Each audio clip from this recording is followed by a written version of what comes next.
Era fuori da uno dei locali di Piazza dei Signori a Padova con alcuni amici, una serata tranquilla di inizio estate, come tante altre per un giovane ventunenne che però ha rischiato di finire in un dramma.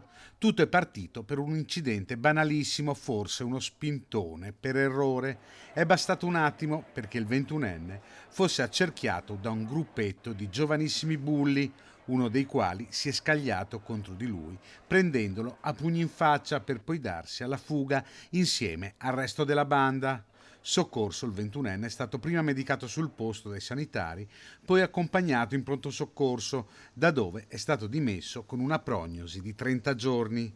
Immediata la denuncia ai carabinieri di Padova che, grazie alla descrizione fornita dalla vittima e alle immagini delle camere presenti in Piazza dei Signori, sono riusciti ad identificare l'aggressore. Si tratta di un sedicenne che è stato riconosciuto dalla vittima ed era già stato controllato nei giorni precedenti dai carabinieri sempre nel comparto piazze. Per lui è scattata una denuncia al Tribunale per i minorenni di Venezia con l'accusa di lesioni personali.